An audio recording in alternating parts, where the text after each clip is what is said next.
Assalamualaikum warahmatullahi wabarakatuh. Dengan menggunakan alat pengeras suara dan berpatroli di sepanjang jalan kawasan Ulu Palembang, polisi dari Polsek Seberang Ulu 1 dan Koramil Kertapati Palembang meminta warga tak keluar rumah dan menghindari keramaian.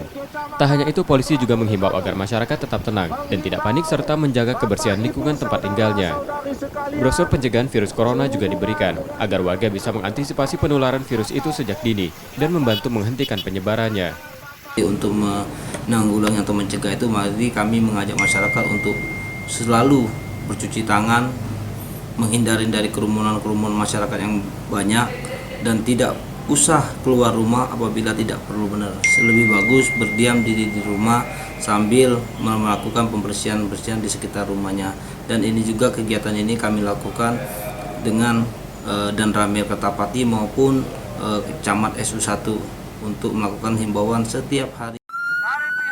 Sosialisasi terus dilakukan sampai waspada berakhir, menyusul semakin bertambahnya warga di Jakarta yang positif terinfeksi COVID-19. Yudi Kiswanto, Kompas TV, Palembang.